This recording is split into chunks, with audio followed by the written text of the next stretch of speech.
Halo, Manda.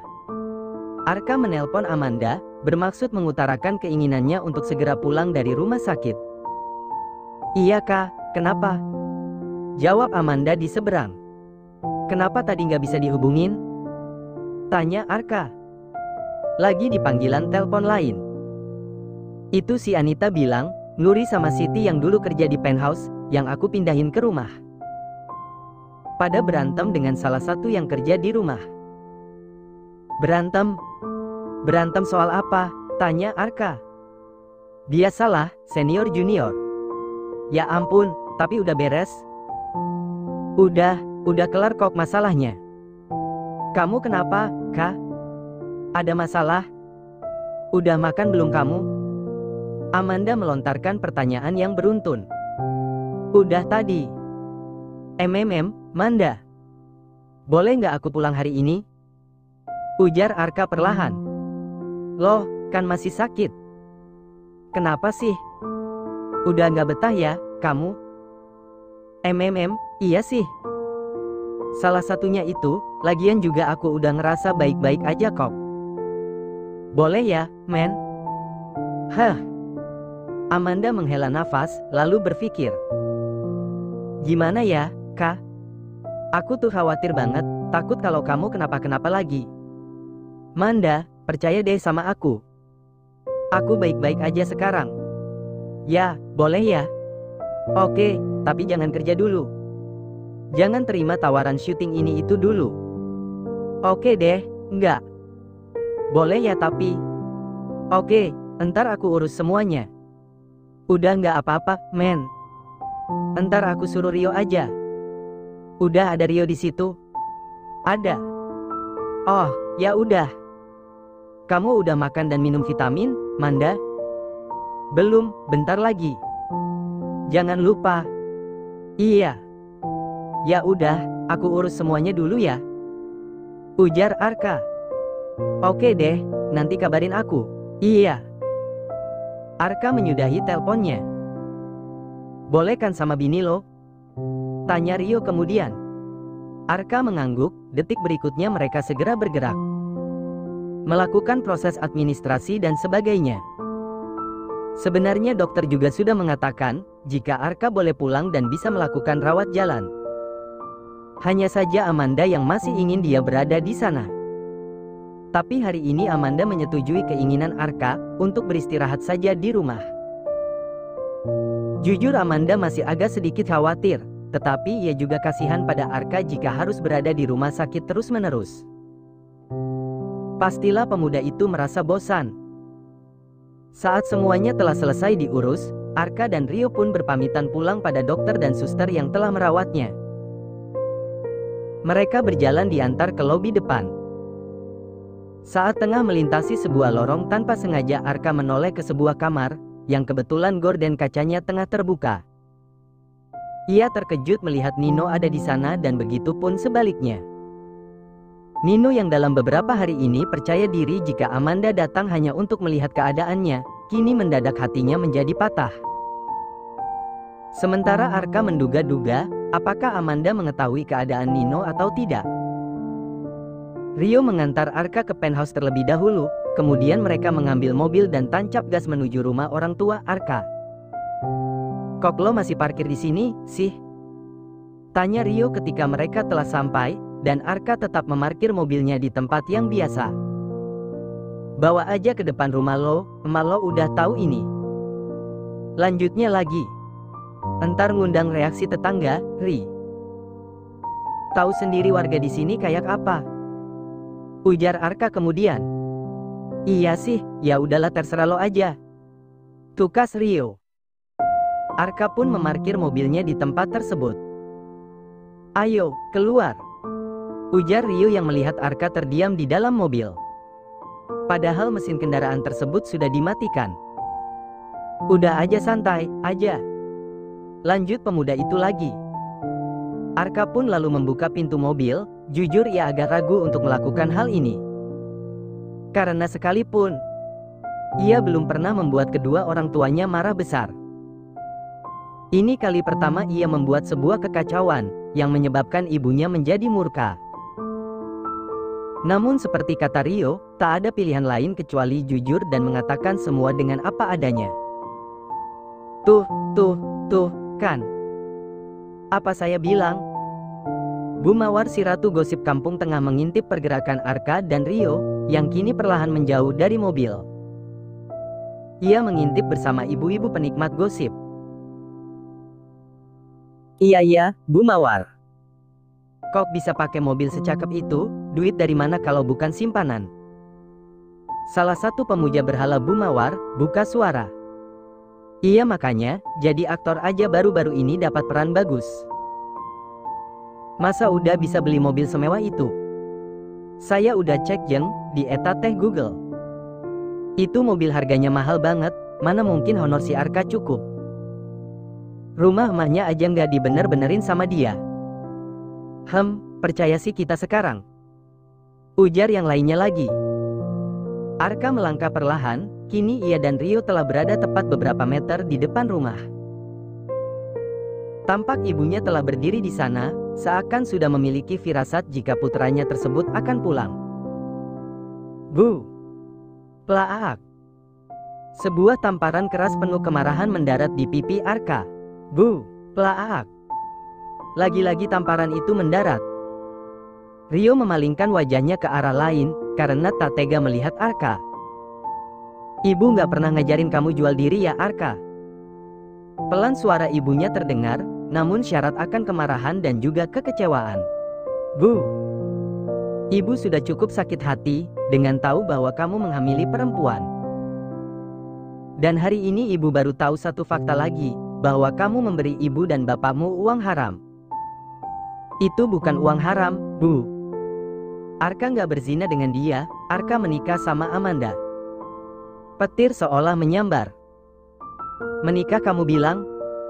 Iya Bu, Arka dan Amanda itu menikah. Semua Arka lakukan demi ibu dan papa. Arka udah nggak punya jalan lain lagi saat itu. Uang yang mau Arka pakai buat bayar kuliah, semua Arka bayarkan pokok hutang ibu di salah satu rentenir yang nagih Arka hari itu. Arka dicuti paksakan dari kampus, nggak lama pihak rumah sakit telepon dan bilang kalau papa butuh dioperasi segera. Coba ibu pikir gimana kalutnya Arka saat itu, sampai Arka memutuskan menikah kontrak sama Amanda. Dia kasih Arka uang, Arka kasih dia anak. Lalu kami akan bercerai ketika anak itu lahir. Plaak! Seenaknya saja kamu mempermainkan pernikahan, kurang ajar kamu Arka. Ibunya terus berteriak dan memukuli Arka secara membabi buta, membuat Rio terpaksa memisahkan. Ayah Arka yang baru saja pulang pun seketika berlari dan ikut memisahkan mereka. Bu, udah Bu. Rio menarik paksa ibu Arka, namun wanita itu memberontak. Sementara Arka dibentengi oleh ayahnya. Semudah itu kamu mempermainkan pernikahan. Kamu pikir kawin cerai itu segampang kamu membeli dan mengembalikan barang? Setan apa yang sudah merasuki pikiran kamu Arka? Bu! Plaak! Pukulan dan tamparan terus dilayangkan ibunya. Karena Arka dilindungi ayah tirinya, pukulan tersebut pun acap kali mengenai ayah tiri Arka. Air mata Arka mengalir, bukan karena ia cengeng. Namun ia teringat saat kecil dulu, pernah dianiaya ibunya sampai begitu parah. Lantaran sang ibu melihat Arka sangat mirip dengan ayah kandungnya. Hati Arka seketika hancur, apakah kesalahannya kali ini begitu fatal? Hingga membuat ibunya sedemikian murka dan membenci dirinya. Ibunya terus berteriak, Rio menarik paksa wanita itu ke dalam. Sementara kini sang ayah tiri memeluk Arka. Maafin Arka, Pa. Arka terisak dalam kesedihannya. Papa yang minta maaf, Nak. Kalau bukan karena Papa sakit, kita nggak akan banyak hutang dan kamu nggak akan seperti ini. Arka terus memeluk ayahnya. Sementara di dalam, Rio tampak menenangkan ibu Arka. Maafin dia, Bu. Arka melakukan semua ini demi kalian. Ibu Arka tak menjawab, hanya duduk diam dengan tatapan yang jauh entah kemana. Air matanya mengalir deras, ia tak menyangka anaknya akan melakukan hal seperti ini. Arka menikahi Amanda memang karena uang. Dia juga menghamili Amanda karena uang, tapi itu dulu. Kali ini ibu Arka menatap Rio. Sekarang mereka saling mencintai, mereka nggak berniat lagi untuk berpisah. Arka nggak mau anaknya jadi kayak dia, ditinggalin sama bapak kandung sendiri. Arka juga udah nggak mengandalkan uang Amanda. Selain daripada hutang dan biaya berobat papa, Arka cari uang sendiri. Yang Arka sering kirim ke ibu itu hasil kerja kerasnya dia. Dia menolak uang Amanda karena dia. Panggil Arka ke sini, ibu mau bicara. Suara ibu Arka tak lagi meninggi. Ia berbicara layaknya seorang ibu yang memerintah anaknya untuk melakukan sesuatu hal. Rio pun mengangguk, ia berjalan ke arah teras dan menatap Arka. Tak lama ia memberi kode pada temannya itu untuk masuk. Arka menatap ayahnya, laki-laki itu mengangguk. Perlahan Arka pun masuk, ia menemukan ibunya itu di kamar dan langsung bersimpuh di hadapannya. "Maafin Arka, Bu," ujar Arka seraya terbenam di kedua tangan serta lutut ibunya, yang tengah duduk di atas tempat tidur. Air mata pemuda itu mengalir, begitu juga dengan sang ibu. Perlahan ibunya pun mengangkat tangan dan membelai kepala anak itu. "Ibu sayang sama kamu, Arka. Maafin Arka, Bu." Ibunya pun membawa Arka ke dalam pelukan. Arka kemudian menangis sesenggukan. "Maafin ibu juga, Nak.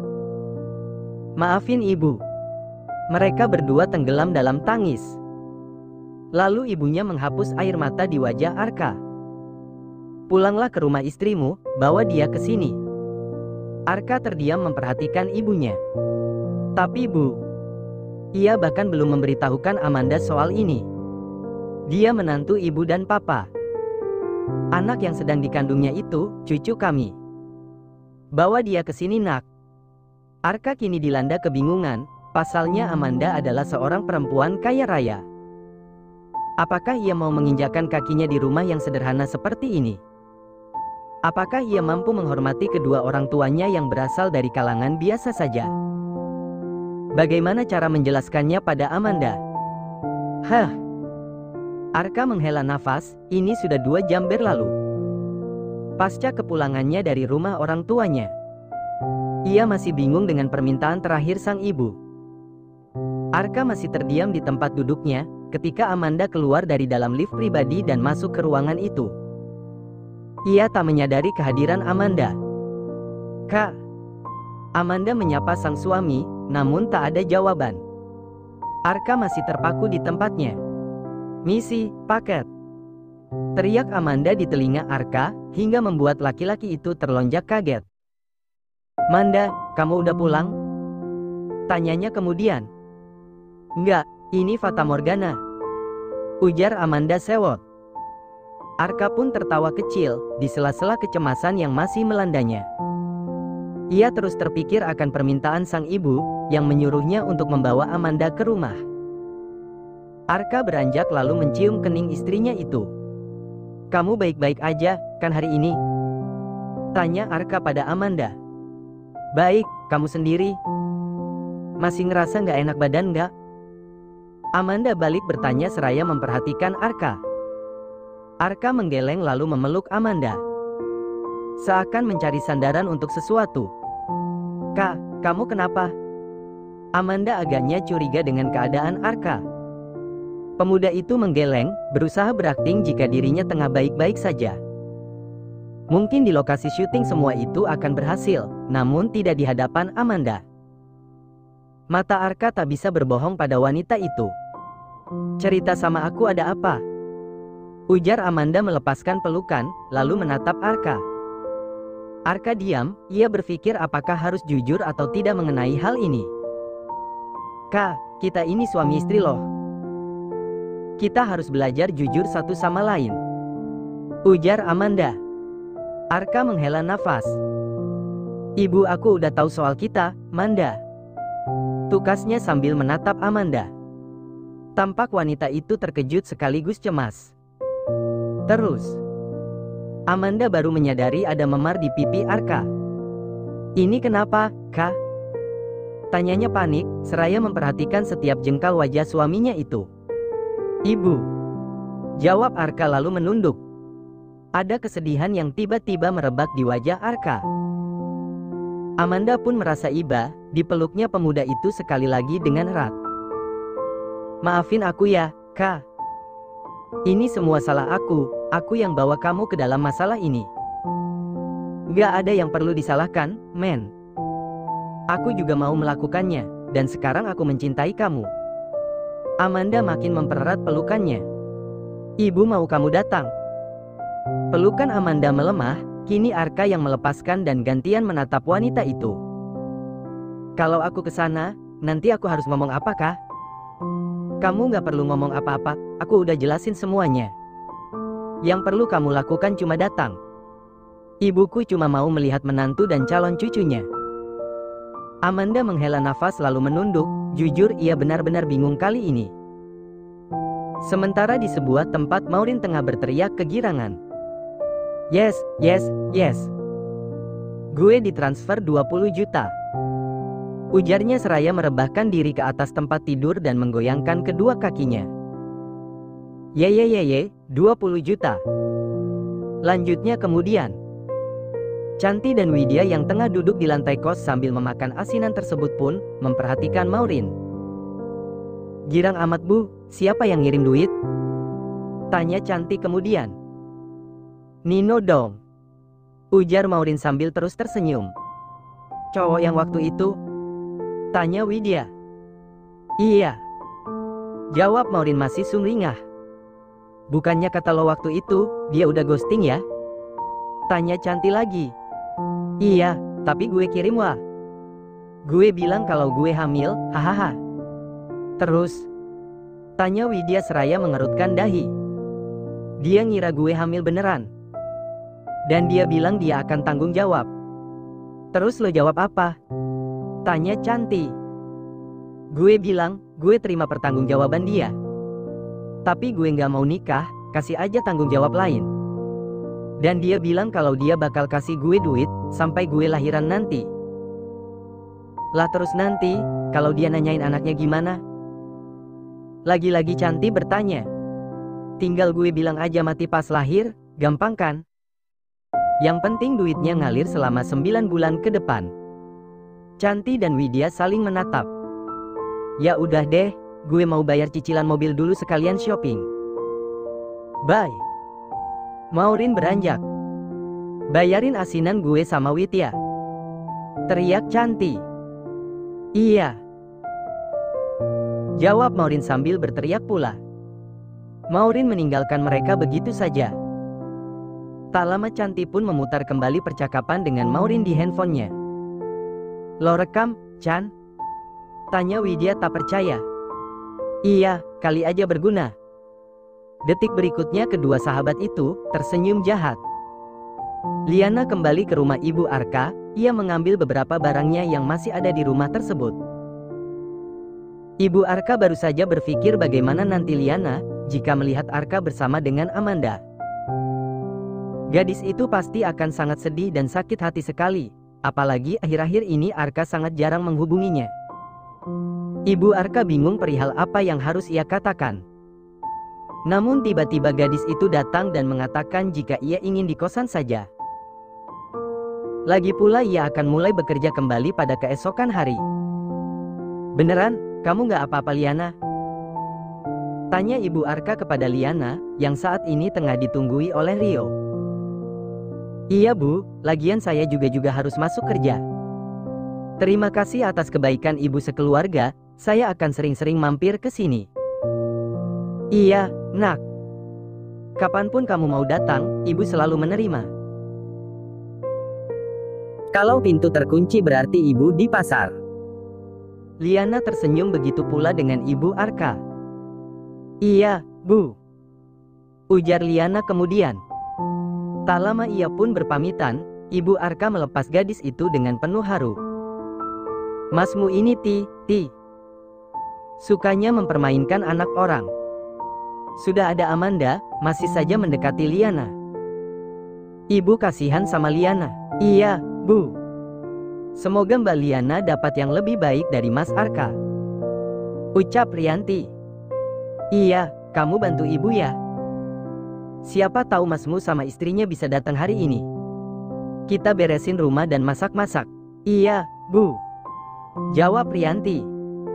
Sementara di penthouse, Amanda mondar-mandir di ruang kerjanya.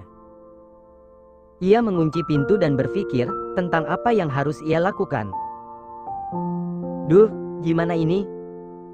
Ujarnya kemudian. Ia masih terus mondar-mandir, sampai akhirnya ia pun memiliki ide untuk menelpon Nindya.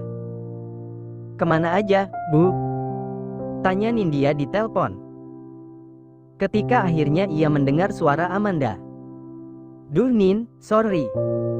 Beberapa waktu belakangan ini gue sibuk banget, emang Rani gak cerita? Kagak, udah lama juga gue gak chat sama dia. Gue pikir kalian semua udah lupa sama gue. Seloroh Nindya. Kagak, masa iya lupa? Gimana bayi lo? Tanya Nindya lagi. Ada, kembar Nin. Serius lu, Manda? Nindya terperangah. Iya, lo lihat kan penampakan perut gue yang gak wajar. Seriusan? Tanya Nindya lagi. Ia merasa surprise sekaligus masih tak percaya. Iya Nin, ada 2. Perut gue udah kayak 8 bulan tahu nggak? Lo nggak ada masalah kan sama Arka? Kagak, masalahnya itu sekarang di nyokapnya. Nyokapnya tahu kalau gue dihamili Arka. Terus gimana dong? Tanya Nindya panik. Ini nih yang gue bingung, si Arka tuh diamuk ibunya. Sekarang dia nyuruh Arka bawa gue ke rumahnya. Jangan ngadi-ngadi ya, entar kalau lo dianiaya gimana? Makanya itu gue takut, kalau nggak hamil mah bisa ngelawan. Tapi nggak enak juga sama si Arka, masa ibunya berantem sama gue. Duh gimana ya? Ujar Nindya lagi. Lo nggak ada saran, Nin? Tanya Amanda. Lo lagi di mana ini? Nindya balik bertanya. Di ruang kerja gue. Di rumah? Iya, gue kunci. Lagi pengen mikir gue. Si Arka di luar emangnya? Di kamar dia. Gimana ya? Kalau kata gue sih, lo lebih baik datengin aja mertua lo. Kalau dia mau celakain lo sama anak lo, gak mungkin Arka diem aja. Percaya sama gue. Iya sih, tapi gue males ribut aja. Lo yang mulai, maka lo juga yang harus menyelesaikan. Manda. Nggak apa-apa, jadi dewasa aja. Hadapi apapun itu. Amanda terus mendengarkan saran dari Nindya, hingga akhirnya ia pun keluar dari ruangan itu dan menemui Arka. Kak. Ya. Aku bersedia menemui orang tua kamu. Ujarnya kemudian. Arka pun tersenyum lalu mendekat. Detik berikutnya mereka saling berpelukan. Makasih ya, Manda. Sama-sama. Tukas Amanda kemudian. Besok kita ke sana. Ujar Arka. Amanda pun lalu mengangguk, detik berikutnya mereka kembali berpelukan.